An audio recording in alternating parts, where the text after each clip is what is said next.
Welcome back to another episode of Whether or Not. I'm your host this week, Daniel Weaver, joined by our forecaster, Austin Long and Austin. It's been pretty cold this week. Is it going to get warmer soon?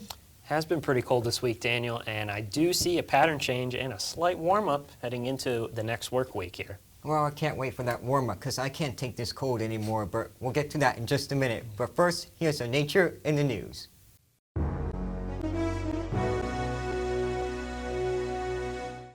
Ever wonder why a dog shakes so vigorously after a bath? Turns out it's not just to stay dry. Researchers have unlocked the mystery behind the classic wet dog shake, a reflex that helps animals like dogs, cats, and mice rapidly shake off water, insects, and irritants from their fur. This instinctive behavior is triggered by a special type of touch receptor known as CLTMRs, which wrap around hair follicles. When something touches or bends the hairs, these receptors detect the movement and send a signal through the spinal cord to the brain, prompting a powerful shake. In lab tests, researchers applied small drops of oil to mice, which triggered immediate shaking. But in genetically modified mice with fewer of these CLTMR receptors, the shaking response was reduced by 50%, confirming the receptor's central role. By blocking the neural pathway from the spinal cord to the brain's parabrachial nucleus, scientists saw another 58% drop in shaking, showing how specific this circuit is to the wet dog shake reflex. This breakthrough offers insights into how animals' bodies respond to touch and may lead to new studies on conditions like skin hypersensitivity in humans.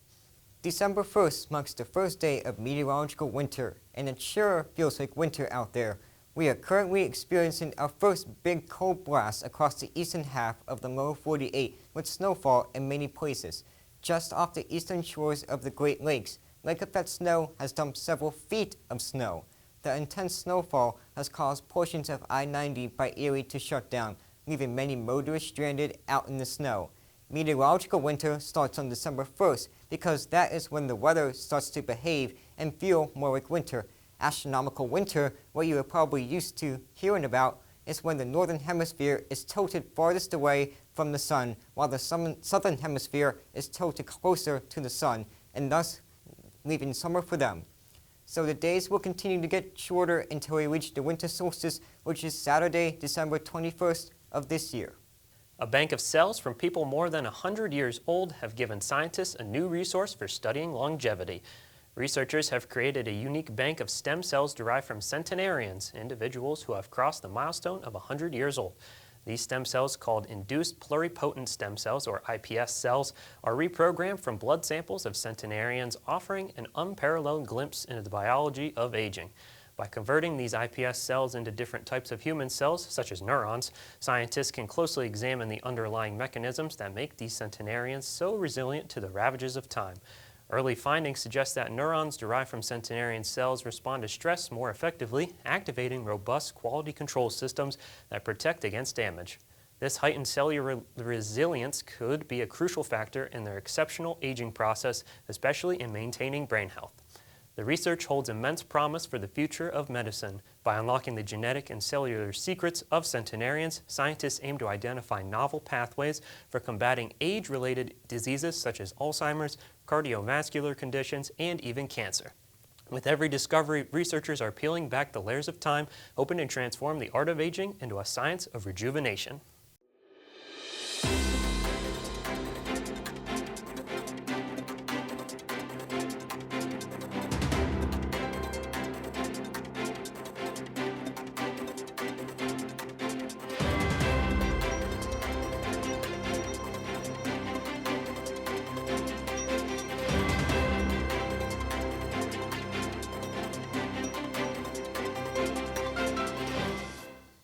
A little chilly this week, but I do see a warm-up heading into the next work week. So let's time out the beginning of the week or weekend here. Friday, we'll see some lake effect snow ahead of that system we saw on Wednesday night and Thursday. We'll have some residual lake effect coming off of there, mainly in the New York and kind of Erie region to our north from at least in State College here. The snow showers may dip down on Friday. I don't see a chance for a snow shower on Friday, though. It will be chilly, though. We'll stay below freezing, and it'll be breezy. So definitely pack a jacket, get some gloves and that hat out. So we won't see much sun either. We'll be pretty cloudy for Friday. Saturday, most of the same conditions around here, at least in Pennsylvania. Cloudy skies, chilly and low temperatures, and again, that lake effect snow. Although I don't see it dipping down into our State College region on Saturday, thanks to this high pressure system, which is all the way down to our south in Tennessee on Saturday. Sunday, though, looks like the best day of the weekend as we'll begin to warm up. This is the start of that warm and slighter dry pattern we see into the beginning of next week. The sun begins to come out, and a low pressure system way up in Canada will bring some unsettled weather to the New England region. So let's recap the weekend again. Friday, 28 is our high, very cold, below average temperatures for this time of year, with again a chance of a snow shower. I see that happening in the morning, and it will stay mostly cloudy on Friday. 19 is our low, again briskly cold with clouds building overhead on Friday night. Saturday, remaining cold and remaining cloudy. 31, still chilly and below average. Our average for this time of year is right near the 40-degree mark, so we will continue that in Saturday night. 24, partly cloudy, though those clouds begin to start to move out, leaving Sunday to be above average as our high of 46, which is about 6 degrees above average, and a little less cloudy, and we'll start to see that sun and drier conditions heading into Sunday. Up next is a feature by Brennan Pham on PSU and its snow operations during the winter. Penn State is a large institution home to more than 48,000 students. While weather such as heavy rain and lightning can impact how the university runs, snow is the main threat and usually causes the college to engage in a very complex process to mitigate the icy conditions that follow. With any potential for snow-glittered streets, students, faculty, and staff ponder whether or not Penn State University will close the campus. Athletes ask if their practice will be canceled, and workers wonder how their day will be impacted by a snow event. With classes in session, safety is a primary concern for thousands on and off campus. The decision to alter university operations is difficult and requires numerous steps and preparation. How the university handles operation changes starts even before the winter season begins. Basically, we are already in snow planning mode for this particular season, making sure that we have our rock salt and de-icing agents are ordered and ready. We do use outside contractors for some of our snow clearing, making sure that they're available. And then also we don't have enough equipment. We don't own enough of the equipment for snow clearing, effective snow clearing, so we rent those units. So we're actually been through the process of securing bids for renting those particular units. So I'd say the base of that tree is, it starts basically in August and September, and kind of working up from there. After the fall months, Penn State Ground Services begin looking for any impending storms that may impact the campus. Once a storm is on the horizon, they evaluate what factors will come into play when thinking about changing the operation status of the university. To a degree, it's the timing of the storm, and the duration of the storm, and then of course the quantity of snow that we're looking at actually receiving. It's really more about what is the timing for that particular storm in relation to whatever events we have going on. I mean, let's face it, Penn State is a 24-hour-a-day operation. It's not just a concern for classes starting at 8 o'clock or whatever. So it all depends on when that storm is going to start and the number of activities that we might have going on at that particular time. While the timing of the storm is an important consideration, the areas where effects are felt also play a huge role in determining close and delay times. Focus shifts to what the local conditions are like, not just in Happy Valley, but also in surrounding communities. Some Penn State commuters are not from the State College region, and they must travel over an hour to get into campus. To make a decision both ahead of time and on the fly, the university will monitor the road and weather conditions across the local region by partnering with various organizations such as PennDOT and University Police.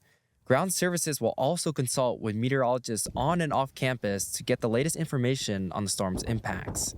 Bill Sarrett with the meteorology department, he provides us forecasts leading up to a storm, and he's a huge resource.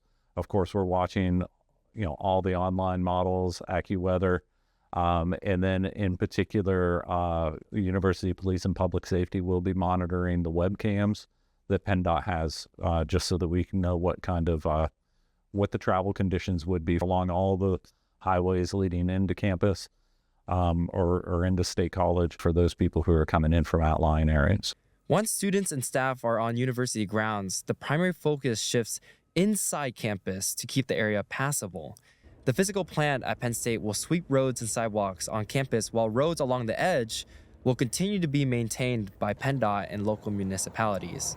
This is critically important during storms that start during the middle of the day. Once people are on campus, then it is most people are asked to park in larger surface lots and on the periphery of campus. So then our focus shifts more towards keeping sidewalks clear and things like that. Honestly, a lot of the road conditions, because we have very few roads on campus. I mean, and they're and a lot of our perimeter roads are actually controlled by PennDOT or the municipalities, State College Borough, College Township. So we're relying on those partner organizations and their clearing operation to make sure that people are getting here safely. Snow is bittersweet for many students and staff. These fluffy white ice crystals are a dream for many students who want to sled down the various hills across campus. But they are also a headache for faculty and staff traversing across the winter landscapes of Happy Valley to get into University Park. No matter the conditions, no matter the time, the Penn State operations team is always in full force with handling the various challenges of a snowstorm, big or small. For Weather or Not, I'm Brendan Pham.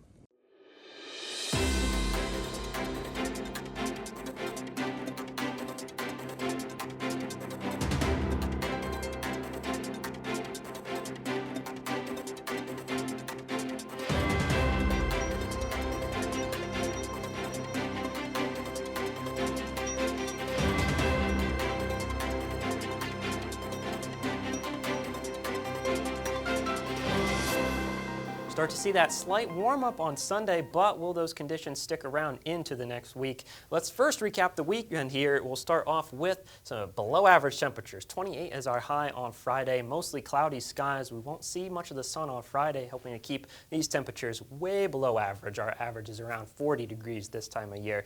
We won't see much higher temperatures on Saturday, only about 31 is our high there. We'll still see some cloudy conditions on Saturday, but Sunday we'll start to see more of that sun peek out and we'll hit our high of 46, so definitely a slightly warmer temperature on Sunday and more pleasant conditions to be out and about that day of the weekend. So will these conditions stick around though? Nah, unfortunately. We'll start to see that warm up on Monday and Tuesday, but another system moving through on Wednesday and Thursday will dip right back down to average and then below average.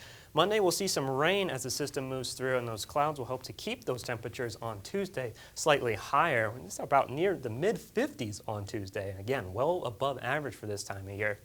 But another system on Wednesday and Thursday, this one bringing some snow, sloppy mess, some freezing rain, all that wintry goodness on Wednesday and Thursday will help to bring those temperatures back down to kind of reality for December here. But by Friday, start to see some of that sun start to peek out, although that won't help to elevate any temperatures. So Daniel, that snow and rain and all that wintry goodness just kind of reminds me of our weather whiz question of the day. Yeah, Austin, and it's also been pretty cold this week too, which is why I thought of this weather whiz quiz question. So, when was the coldest December on record for State College? Is it A, 1893, B, 1955, C, 1974, or D, 1989? And if you guess D, 1989, you would be correct.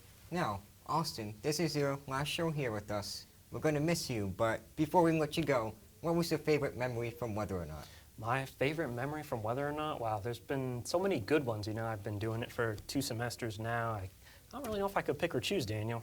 Oh man, sorry to leave you there on the questionable note. You know, can't really decide, but or you just had too many to choose from. But don't worry, I'll still be around, and so will Brendan and Caitlin, and we'll have 2 new people next semester. So until next week, I'm Daniel Weaver, and have a great weekend.